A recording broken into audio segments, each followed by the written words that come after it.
Welcome back. The market redevelopment project is said to be at an advanced stage. Vendors have been at their temporary location for months now. We touched base with them on Tuesday to get a sense of how they feel about what seems like an imminent move. Well, I'm very happy to go back because we were here for a purpose. Now I think the purpose, it has come to an end because it's just like a mother is pregnant. And when the 9 months end, you give birth. Now we give birth, we're ready to bring the children in the cradle because I understood that they make some cradle for us. I not yet see it, but I'm ready to put my children in it. Yes, I have no problem. When they're ready, I'm ready. Now, if I can go now, I go in now. It's ready for me to go. I'm ready. It's just asking what happened to the farmers. If there is places that are available for farmers, with the transport selling the same way as they used to sell before. I'm ready to work on the other side, but the tray is not good. The tray built too tall, and the condition they put the tray is not good at all. It's too small, and the way they build it too high. Okay, and they're not supposed to put it like that. If they put it a large, just as tall, no stand on top. Like no stand on top, just the bottom alone. What I go down today? I go down put ladders, I climb in, I go climb pole. I would like to know what's in place for the farmers with vehicles. How are we going to sell on our vehicles? What's in place? Because farmers do not know anything, and we need to know. Yeah, we want to know we get better facility, because we can continue on the same facility. Because the next part, they need more dialogue with us to let us know what's going on. Agriculture Minister Ezekiel Joseph, along with key agriculture leaders, lauds the milestones achieved under the work program of the Import Substitution Program to date. Amanda Faye Clark tells us more. The months of January and February 2020 were earmarked for a series of site visits of agriculture, farm and production facilities being utilized under the Import Substitution Program. The initiative, more commonly known as the 7 Crops Project, has picked up momentum since its official launch last October, having hosted a number of farmers' markets around the island. Minister with responsibility for food production, Honorable Ezekiel Joseph, led the contingent of agriculture leaders in assessing the progress of the project on the ground. More importantly, the activities were opportunities for the Agriculture Minister to interface with farmers who have thus far demonstrated their commitment to producing the designated 7 crops in keeping with the standards set out by the Ministry of Agriculture. This year we are focusing on the 7 crops, all right, because it's a project that we intend to start sometime in March, as far as starting to sign the contracts, because by March we are hoping that the Central Marketing Board, the new entity, would be in place with a budget, and they would have started signing contracts with farmers, because that will be the rule to give a reliable market to those farmers who are involved in the 7 crops. I must say that the visit today, meeting with the farmers today, was very instructive, and it's also very encouraging, because I can see that based on the number of farmers we interact with, the majority of them were young farmers, with a lot of energy and commitment to the project. Farmers involved in the 7 Crops Project have been certified and trained in safe food production and show potential in helping to meet one of the pivotal objectives of the program, that of reducing the island's $7 million food import bill by having cantaloupes, honeydew, melons, lettuce, tomatoes, pineapples, watermelons, cabbages and bell peppers readily available for purchasers of the hospitality industry, retailers and consumers. They also play an integral role in boosting the consumption of locally grown fruits and vegetables.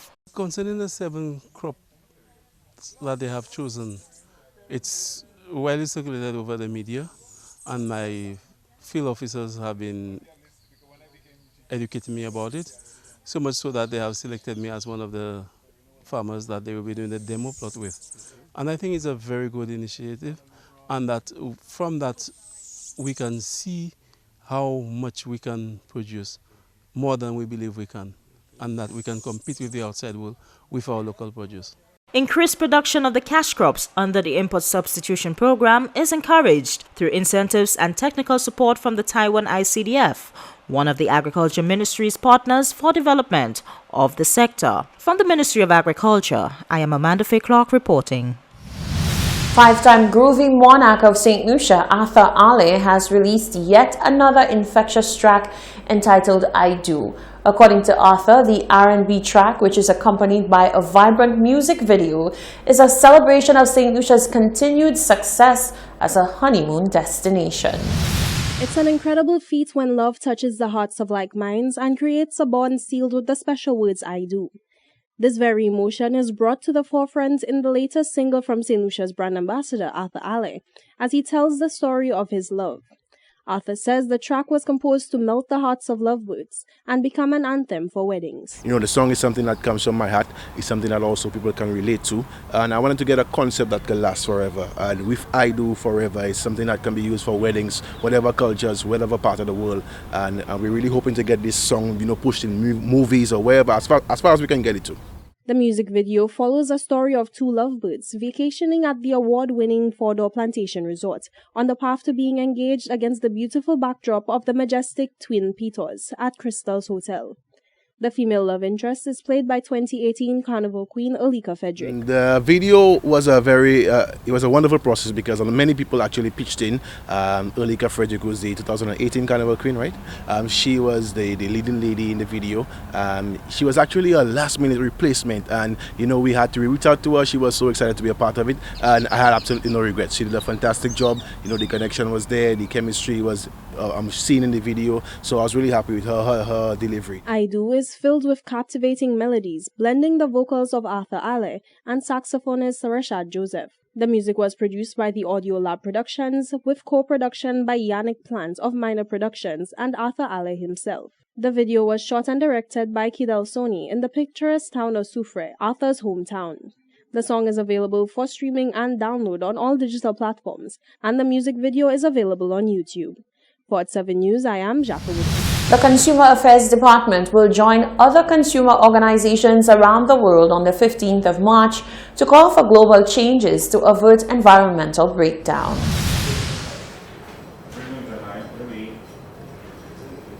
From the patient at the doctor's office, to the family shopping at the supermarket, to you the viewer consuming this information, we are all consumers.